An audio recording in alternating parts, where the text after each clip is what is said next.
It was a few weeks before Easter when the Cubs and Brownies began their rehearsals for the Maypole dance. It was definitely more of a girl thing than a boy thing, skipping around with garlands of flowers and long lengths of ribbon.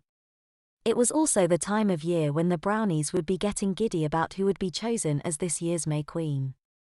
The only difference this year is the fact that Brown Owl had made a radical suggestion for updating the selection system, and for the first year ever, both girls and boys could be nominated. Initially we weren't worried because no boy would ever nominate himself nor be chosen over a girl. It was nothing more than an exercise in equality, balancing boys' rights with women's rights, my mother claimed. But during the Maypole dance class one Thursday evening, Brown Owl announced that the 8 nominees for this year's May Queen had been chosen. And I'm delighted to inform you that we have 5 girls and 3 boys. We all gasped. The Cubs began nervously grumbling amongst themselves whilst the Brownies began whispering and giggling behind cupped hands. "I hope Roland Fletcher's one of them," one of the Brownies giggled. Roland countered and suggested one of the younger Cubs. Other names were suggested until the Cub Scout leader quietened us down. Once we were attentive, Brown Owl stepped forward and began to read a list of names. Jane Cleaver, Benjamin Preston. A host of gasps and giggles erupted, and somewhere in the background noise, one could just make out Benjamin meekly mutter, "Oh no." Brown Owl continued. Patricia Baxter, Catherine Wolford, Anthony Preston, more giggles and sniggers erupted. I looked over at Anthony, who hung his head. Amanda Barton, Vincent Jackson and Barbara Miles. It took a moment for it to sink in.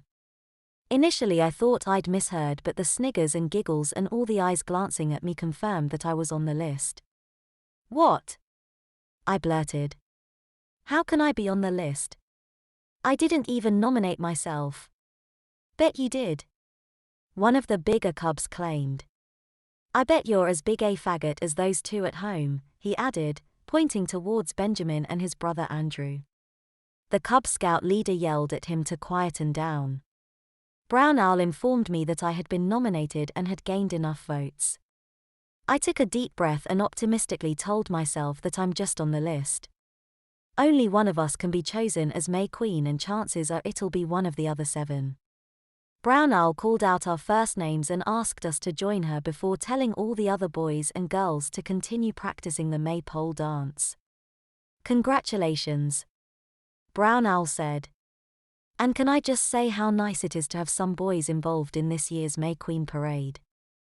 Strange, I was just thinking the exact opposite. One of the girls said she looks forward to seeing us wearing dresses. "Only if I'm selected," I ignorantly stated. "Mandy's right, Vincent, you'll all be wearing dresses on May Day." "Surely it's only the May Queen who wears a dress," Anthony said. "And what about her 7 sisters?" Brown Owl asked. All of a sudden it dawned on me. The May Queen is flanked by her 7 sisters, and 7 of us won't be the May Queen. What if we don't want to be involved? I asked. "Why wouldn't you want to be involved?" Brown Owl asked.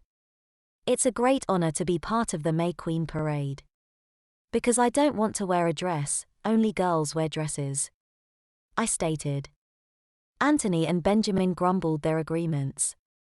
"I didn't even ask to be nominated," I added. "My mum nominated us too," Benjamin admitted whilst his younger brother nervously gulped. "All of your parents approved the nominations weeks ago," Brown Owl told us. "Your family, friends, relatives, neighbors, teachers, and various other members of the community all voted for you. But no one asked me," I whined. "Vincent, if you're having second thoughts, then I suggest you speak to your parents first and foremost," Brown Owl advised. "If you're still having second thoughts, then talk to me at next week's Brownie meeting." "Okay," I glumly grumbled.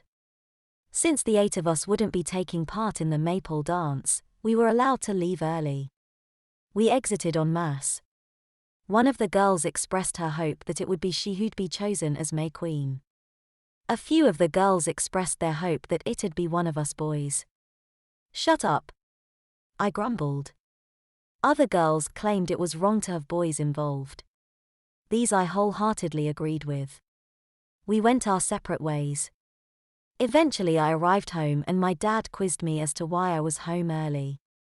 Because I'm not going to do the maypole dance. I grumbled. Why so glum, son? He asked. I thought you didn't want to do it anyway. I don't. But someone nominated me for May Queen and I got selected. I mumbled. I see, my dad replied. Your mother's going to be over the moon. Did I hear that right? My sister hollered as she entered from an adjoining room. You're going to be May Queen? Not if I can help it. I muttered. Where's Mum? I asked. She'll still be at her book club. Dad replied. In fact, I'd better call her and let her know not to pick you up from dance practice. Dad lifted the telephone and routed for Pauline's number, the lady who hosts the book club. My sister began quizzing me about being the May Queen, but they were all questions I couldn't answer.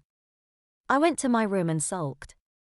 In previous years, I didn't pay much attention to the May Queen thing, so I didn't really know what to expect. I know she leads the parade and is flanked by a group of girls dressed in similar white frocks, but other than that it's all a bit of a mystery.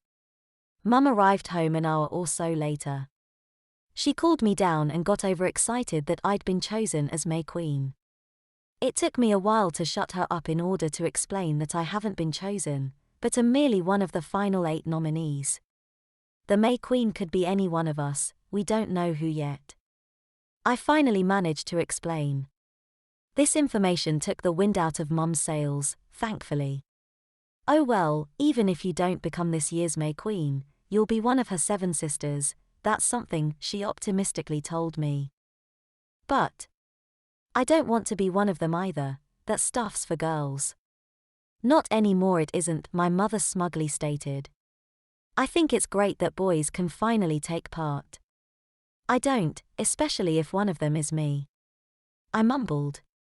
Mum, can you tell Brown Owl that I don't want to do it? But why don't you want to do it? Mum asked. It's a great honor for a child your age. Maybe for girl my age. I interrupted. It's an even greater honor to be the first ever boy May Queen, my mother told me. Your mother's right, son, in years to come you'll look back on this and, he paused. Actually, Vincent. I understand your reluctance, I really do, but your mother has set her heart on it when we nominated you. She rallied around and got our friends and family to vote for you. I got the guys at work to do the same, he informed me. If you can't do it for yourself, then do it for your mother. But I really don't want to do it. I stated. Please don't make me. I pleaded. Everyone's going to think I'm a right sissy, even if I'm not May Queen I'll still have to wear a dress. I can't wait to see that, my sister grinned. I told her to shut up. Hey Mum, he could wear some of my old dresses and practice being a girl, she suggested. Again, I told her to shut up. Both Mum and Dad suggested that I pipe down. I'm only trying to help Vincent, my sister smugly claimed. I pleaded with my mother to tell Brown Owl that I didn't want to do it, but she refused because she wanted me to do it. I begged my father, who claimed to understand my reluctance, but ultimately he sided with my mother. There's no point asking my sister. Well, I'll just tell Brown Owl myself at next week's brownie group. Okay, but at least spend your time between now and then having good long think about it, my mother said. And rather than tell Brown Owl what you want to do, talk to her about it, with an open mind, she suggested.